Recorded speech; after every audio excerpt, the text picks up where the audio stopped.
Okay, Rich, let's talk about the different elevations or below normal actions that you're going to have in Tango. Now, we don't have rise and fall in Tango, but we do have varying degrees of levels through the legs, compressing and coming up to normal. You here to help me, buddy? So what we'll do is we'll talk about it on the figure that we've been working with, which is your chasse and chasse. Anytime that you're doing a chasse action, if you're staying down compressed into the legs, there's a chance that you're going to be clipping your knees with your partner. Did you get your cookie? Bring it here. Bring it here. He wants me to play with the cookie. So what we have to do is we have to come up a little bit. So I like to call it normal and below normal. When we set up for the Tango at a normal level, then we compress just slightly into the legs before we begin to move. Now when you begin to move, it's not a lowering action per se, but you are releasing a little bit into gravity with the purpose of moving forward. So I'm increasing the angle from my knee to my feet. You can see that the center is moving forward, the thighs are moving forward as the knees are moving out over the feet. So there will be a feeling of more bending through the ankle. I don't really feel a lot of bending in my knee because I'm not sitting down and putting the hips behind me. See now there's angles. So I'm moving this area forward. So the angle is felt more at the ankle. So this is moving forward with a compressed leg and a direction. The knees are moving in a direction. It's not down. So we definitely don't want to have sitting down soggy Tango. Now sometimes one will say, just to sit. So let's say we did a link action or promenade action, and we have a bit of compression or slight drop. That's a lot different than a heavy drop with the bum going out and a lot of bending here between the knee and the hip. There's always a firmness here, the back of the leg and the glutes, to stop. So drop and stop might be a way to think about it. So there I am in promenade. I feel that I'm standing up, but I have somewhat of a compression in the legs, but I don't feel that I have sat down. Now as I move into promenade again, would take my thighs in a direction. You see the angle at the ankle is increasing as we move out. So we don't want this sort of down and up feeling. We want always this compression to have a direction to move forward or a direction to move sideways like we might in lunge, or preparing to move backward.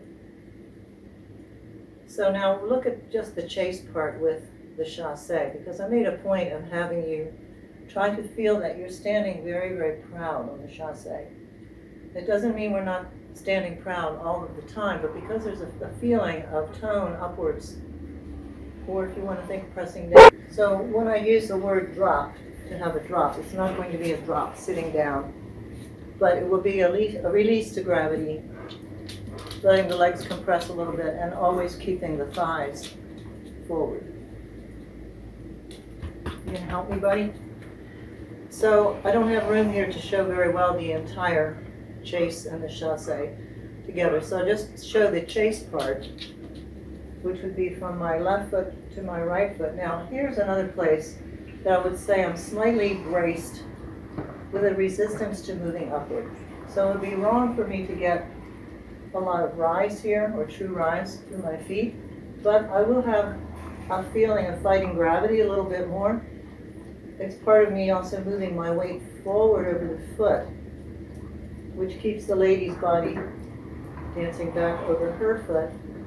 And then when I put that quick turn in there, I'm going to get a slight dropping action. So bracing with resistance to up and slight compression, so that again the legs are still firm. And there's a natural, I'm going to call it a rebound. It's not a big bounce, but there is a natural buoyancy that we have in our body, in our spine, and in our legs if we compress weight and take the compression off of it. So if I had someone pressing down on my shoulders, when they release, I would naturally return. This is a natural buoyancy. Our natural place to stand is the way that I'm standing right now. This is not the natural place to stand, and I'm now standing with no energy or buoyancy in my legs. But if I were to react, releasing the weight and rebounding back up, I have a natural buoyancy, or a natural reaction to my weight being released into the floor. Sort of like pressing a ball down in the water and releasing it, it comes back up. But of course it's not that exaggerated. But that's the feeling that we need to have in our legs, is this resiliency, pliability, and the ability to press our weight down and to come back to normal. And I'm going to say with a resistance to the rise, because we don't want the legs again to go into a floppy straight. There's always resistance of the muscles around the legs. So there's my bit of a drop as I go into the chase itself and moving into the backward step, lady coming around me. And I'm going now to my natural resilient rebound. And at that point, that's where I wanted you to think of coming out of your shell like a turtle, and standing very tall and having a very firm stance, very proud here with the neck and the head for the chasse. It will also help you with speed. You can try that. You can try this with soggy legs and see how much work it is and how difficult. Now, just as easily as that, I could fly away and get very prancy with it. So that's not good either. I want that feeling of sticking the foot into the floor very firmly. Now, as I come into the whisk, now I have a feeling again of a compression, but it's not sitting down. I am going to move my hip back through my right foot and catch myself by throwing the leg back into CBMP. And I feel again this firmness in my thighs as I catch myself. So again, this would be a little bit too soggy. So now we did make a point talking about this whisk to make sure that you didn't do something like this, like doing the chasse and then coming back this way. You need to continue your arc. And the feeling that I have when I lead a follow-away whisk, I have a feeling of a ramp going this way. Now you see, once again, I'm not sitting, but I am letting the weight of my body and my hip move back through that foot. And at the last moment, I'm going to take my hip back through my heel, throw the leg, and roll the lady around my right side. I have a very strong feeling in my right side. You will have to brace the body because you're now in a twisted position. One of the things I had you do was just to stand there normal. It's a normal thing for us to be in this position. It's not a normal place for us to be all wrapped up, twisted, let's say, one direction in the bottom, another in the top, and so on. So it's natural for us to rewind to our normal position. So that can be a good or a bad problem in dancing. As long as we understand how to use the wind and unwind, then we'll be in good condition. But when we're needing a CBM action, then we have to be able to create that twist in the body. And then you have to be able to manipulate the point where you should lose that twist. So I could take this, again, for example, when I dance my chase, I'm pretty well wound up. I'm now going to unwind. So as I'm dancing the chasse, I'm standing tall and fairly in the normal position as I close my feet. Then going into the last step of the chasse, I'm going again into a twist. So here I am in the fall-away whisk. Now, if I dance the promenade tap, there's going to be a minimum of resetting in my top. If I reset completely, which is the most natural thing to do, I've danced a promenade link. So I have effectively, by completely unwinding here, I've closed my girl from promenade. Now I have her in front of me in closed position. If I do the promenade tap, there's a very slight adjustment in my hips to cover the leg of the lady, and a slight adjustment in my arms, but I still want her in promenade position. So when we're in fall away, our promenade is a bit fatter because of the position that we're in. And then here when I cover her leg, we're not quite as fat in our V. So let's talk for a moment then about the whisk and the ladies part.